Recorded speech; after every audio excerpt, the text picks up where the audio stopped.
По тема култура, на тема наука во продолжение, минатата недела во Македонската академија на науките и уметностите се одржа првата конференција за наука за материјали. Ова ќе биде наша тема, следниве минути во Македонија наутро. Велам добро утро за академик Глигор Јовановски. Добро утро и добре ни дојдовте. Академик, зошто конференција за наука за материјали? Ајде така да го почнеме разговорот. Јас би го започнал разговорот со формирањето на Центарот за истражување на материјали и животна средина, кој што беше во МАНУ формиран некаде пред 10 години. Така.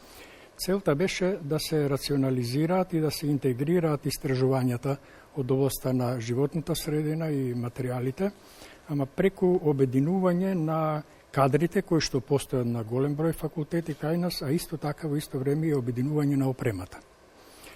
Тоа значи дека кај нас се изведували и до тогаш истражувања, меѓутоа тие биле диспергирани на повеќе места и идејата беше да бидат раководени од еден центар, да се унапреди таа дејност која што е многу важна, дали од аспект на животната средина, дали од аспект на материјалите. И во меѓувреме, после формирањето на центарот, беа одржани две научни манифестации кои што се однесува на животната средина. И пред 3 години сакавме да организираме оваа конференција за материјали, меѓутоа поради проблемите со ковид пандемијата се одложи и еве оваа година конечно успеавме да ја организираме конференцијата, се одржа од 25 до 27 мај, значи што туку заврши во сабота. Така. Со меѓународен карактер. Со меѓународен карактер, за тоа посебно ќе зборуваме. Кои видови материјали постојат и во што се состои нивното значење? Видите, материјалите се обележје на човековиот развој низ сите епохи.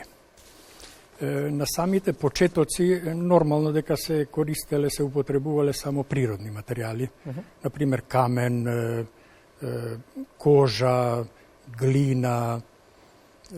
Со текот на времето се создале предуслови, тука го заборев и дрвото, спомнам како материјал природен кој што се користел на времето.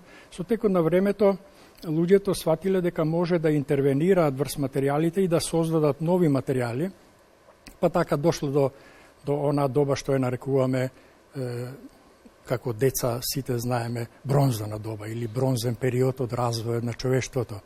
А овој претходниот период е наречен камено доба, затоа што каменот бил главниот конституент кој што бил основа за развојот на тогашното општество.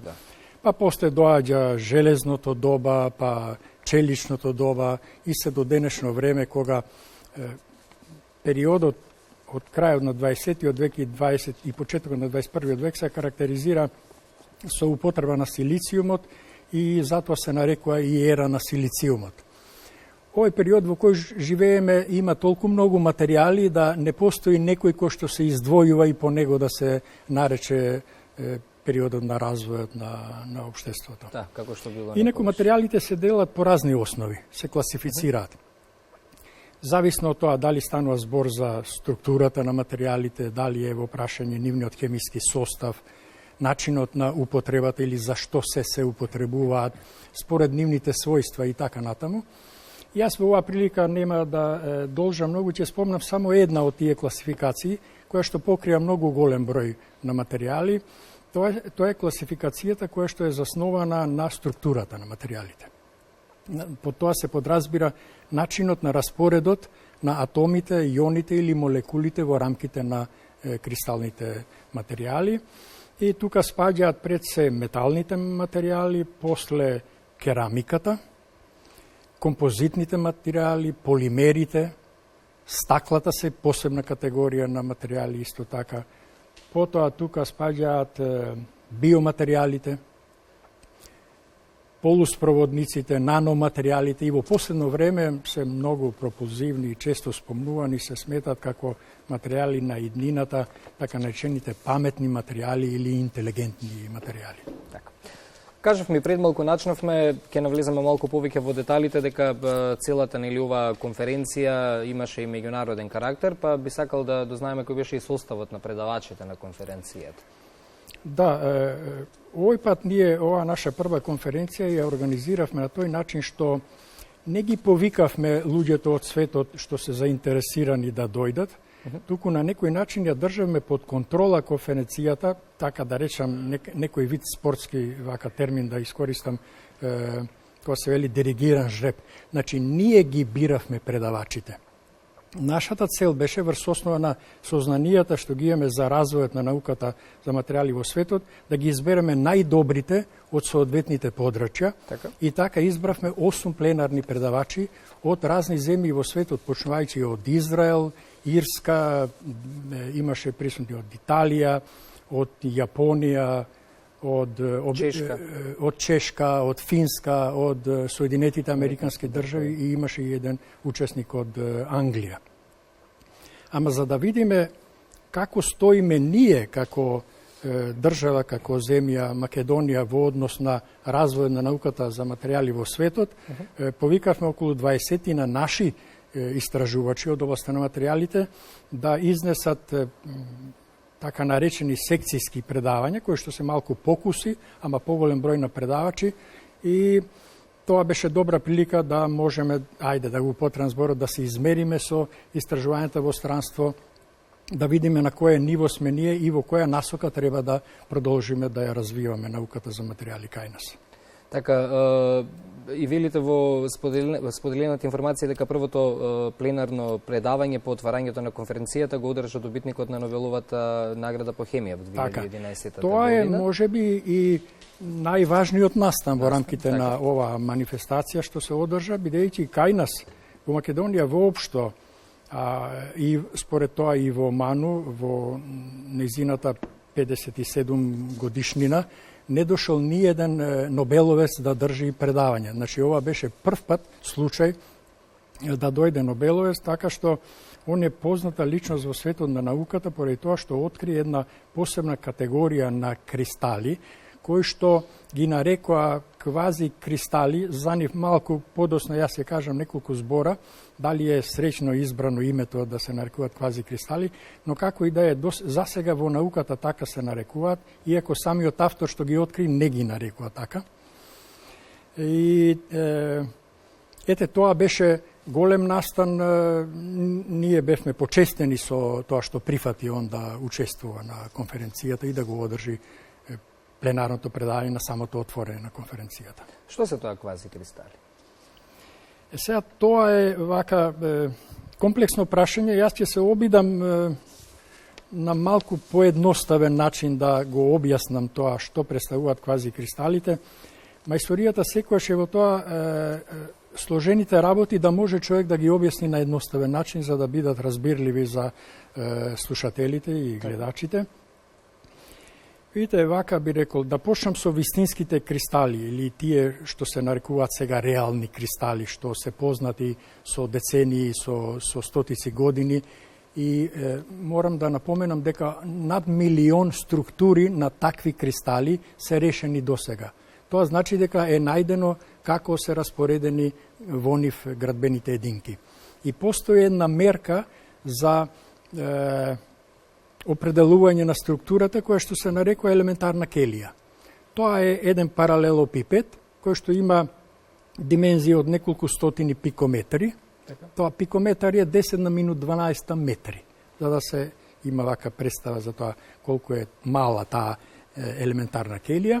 И кога ќе се определат во нејзини рамки атомите како се распоредени, или ионите ако е ионска структура, или молекулите ако е молекулска структура, тогаш со нејзино транслирање ние велиме, значи со движење долж оските X, Y, Z, се објаснува структурата на целиот кристал. Значи, кога се определува структурата, не се определува на целиот кристал, туку на таа елементарна келија. И кај неа постојат строги кристалографски законитости што треба елементарната келија и целиот кристал да ги исполнува. Тоа значи после ротација од 180 степени да се повторува еден атом. Ако имаме ротација од 120 степени, 3 пати кога се врти по 120, кога ќе се затвори кругот од 360, да се повтори атомот, или ионот, или молекулата.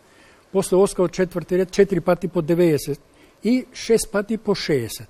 Така. Други начини на ротирање не постојат.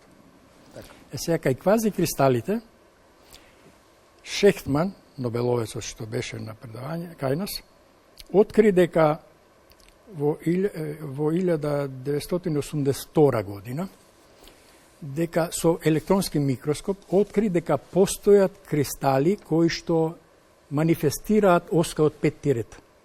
Значи, што дотогаш се сметаше дека е забранета кај кристалите.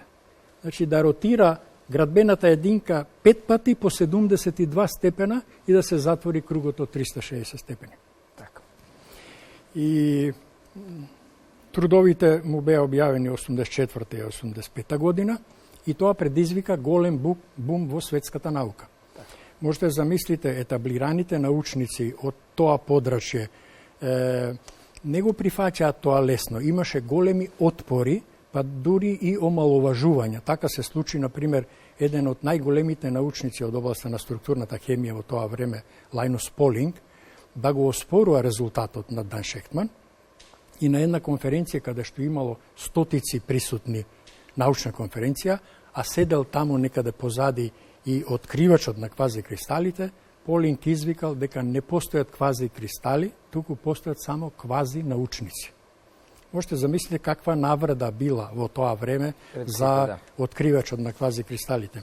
Меѓутоа, објавувањето на трудовите помогнало да се надмине тој проблем, а уште еден куриозитет, раководител на лабораторијата кај што работел Шехтман, му однел една книга по кристалографија и му рекол прочитај ја и види што пишува и немој да не брукаш пред очите на светската наука. Шехтман одговорил дека јас многу добро знам што пишува во таа книга, меѓутоа повеќе верувам на моите експериментални резултати.